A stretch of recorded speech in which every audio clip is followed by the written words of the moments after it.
कामचोर बहू। कांता बहन की दो बहुएं थीं, बड़ी कल्पना और छोटी प्रिया। कल्पना का जैसा नाम वैसा ही काम।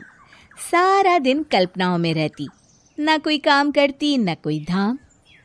अरे कल्पना बहू, जरा अच्छी सी चटनी पीस दे, आज कुछ मजेदार खाने का मन है। पेट में जलन हो जाएगी माँ जी बुढ़ापे में, और वैसे भी मेरा काम करने का वक्त शाम का है, अब प्रिया को ही बोल दो। इतना कहकर कल्पना वहां से चली जाती है। कांता कल्पना के ऐसे रवैये से काफी परेशान रहती हैं। मैं बना देती हूँ माँ चटनी, ऐसा बोलकर प्रिया माँ को चटनी बनाकर प्लेट में खाने को देती है कि तभी वहां कल्पना आ जाती है। अरे वाह चटनी, जरा चक्कर तो देखूं, बड़े दिन हो गए। अरे नहीं बहू, तू तो रहने ही दे चटनी खाना, पेट में जलन हो जाएगी।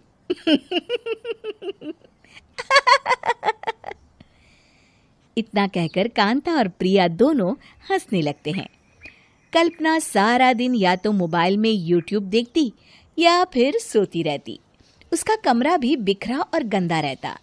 एक दिन कल्पना का पति अशोक उससे कहता है, अरे कल्पना, जानवर भी उस जगह को साफ कर लेता है जहां वो बैठता है, तुम तो इंसान हो, कैसे इतने गंदे कमरे में रह लेती हो?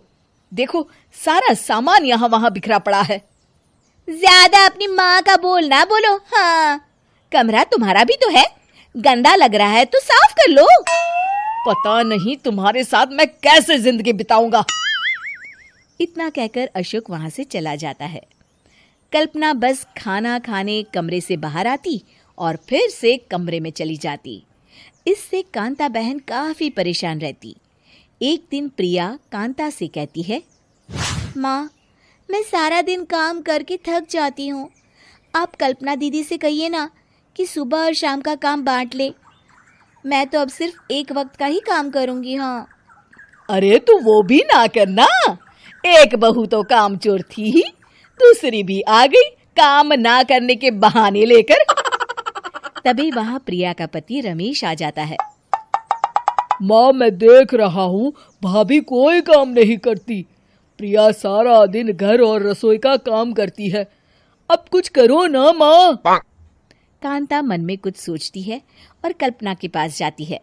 कल्पना फोन पर मेकअप करना देख रही होती है। कल्पना, तुम सारा दिन बस मोबाइल देखती हो, घर का कोई काम भी कर लिया करो। प्रिया सारा दिन काम करके थक जाती है। आज से मैंने फैसला किया है, एक वक्त का काम तुम करोगी, सुबह का खाना तुम बनाओगी और रात का प्रिया। आप लोगों ने काम को हव्वा बना रखा है। अरे पता नहीं थोड़ा सा ज्यादा काम करने में आप लोग घबरा क्यों जाते हैं। और हाँ, बहुत ज्यादा प्रिया की तारीफ मत करिए मेरे सामने, बड़ी बहू तो मैं ही रहूंगी। मैं कुछ नहीं जानती, कल सुबह मुझे वक्त से खाना चाहिए, रसोई में आ जाना, वरना कल से तुझे खाना नहीं मिलेगा। अगली सुबह कल्पना रसोई में नहीं आती है। वो देर से सोकर उठती है और बाहर आकर कहती है, अरे भूख लगी है, आज खाने में क्या है? इतनी देर हो गई, आज किसी ने मुझे उठाया भी नहीं, पता नहीं कहाँ है सब। कल्पना को घर में कोई नहीं दिखता। वो रसोई की तरफ जाती है जहां बड़ा सा ताला लगा होता है। अरे रसोई में ताला? ओ, मैं तो भूल ही गई थी। माँ ने आज से सुबह का खाना मुझे बनाने को कहा था। हे भगवान, इतने लोगों का खाना बनाना क्या आसान है? तभी घर के सारे सदस्य बाहर से वापस आते हैं। वाह माँ जी, मजा आ गया छोले भटूरे खाकर। मेरे मुंह में तो अभी भी स्वाद आ रहा है। अरे कल्पना, तेरे भरोसे रहते तो हम तो भूखे ही रह जाते। कल्पना को बहुत गुस्सा आ जाता है।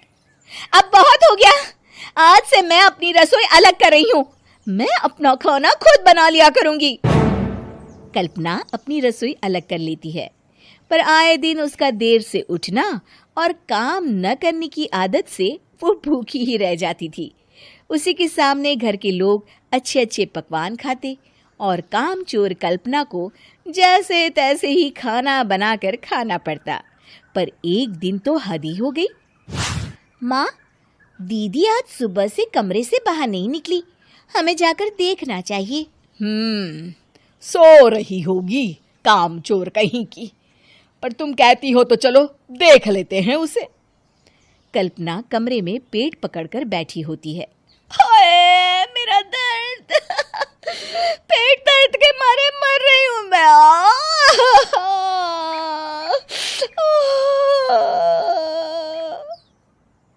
अरे दीदी, क्या हुआ? पेट में दर्द क्यों हो रहा है?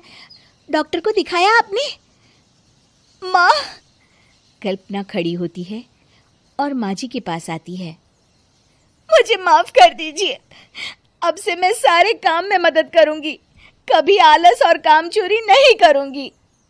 हाँ हाँ, वो तो ठीक है, लेकिन अचानक क्या हो गया जो तू काम करने को तैयार हो गई? कामचोर कल्पना। माँ, लगातार बासी और उल्टा पुल्टा खाना खाने के कारण मेरे पेट में इन्फेक्शन हो गया है। काम न करना पड़े इसलिए मैं 2 दिन का खाना एक दिन ही बना लेती थी। बासी और खराब खाना खाने के कारण लेने के देने पड़ गए। पेट में दर्द हो रहा है। चलो अच्छा हुआ, देर आए दुरुस्त आए।